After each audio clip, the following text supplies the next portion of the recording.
Tayo pagkakaray. Deslong Tuti. Desrita Soli.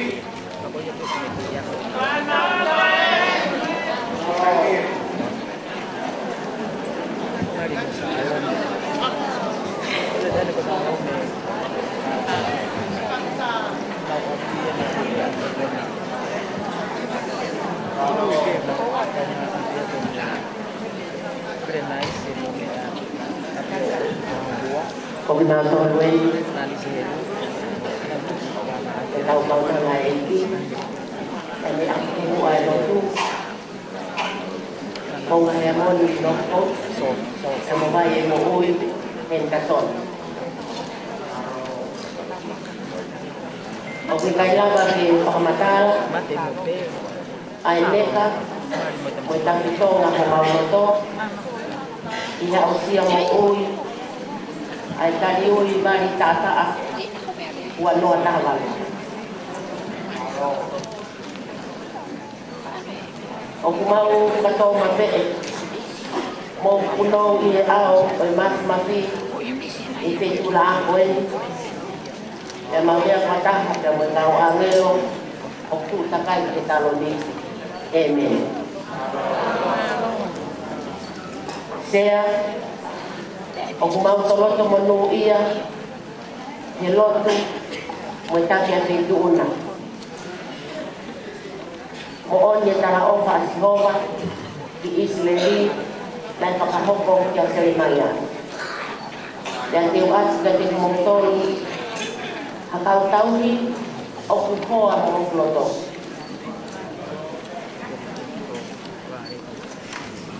jadi nau pai ilo mo pakapoto-poto e nau papanga i motor.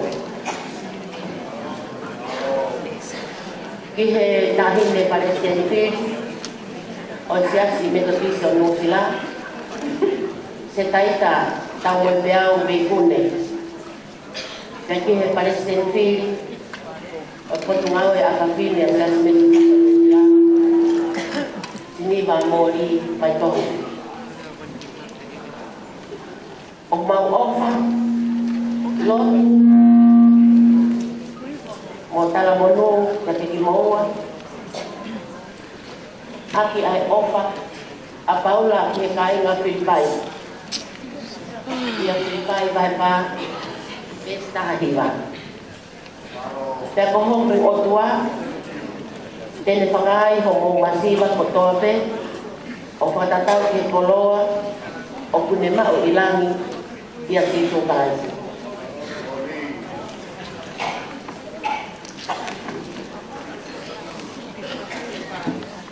Dagi ay Palestini, ang kutawang Hafina o Kalan Manukau, Silila, Silikiti, dan mo kutungaw ang Hafina o Kalan Manukau.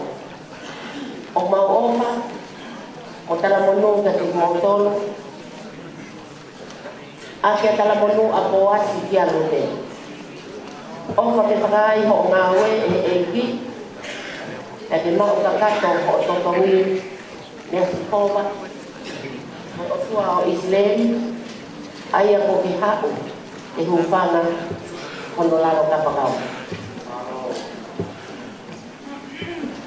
Dia, ipapuponga, ipanaw kung ofa mo pore-pore ay may api.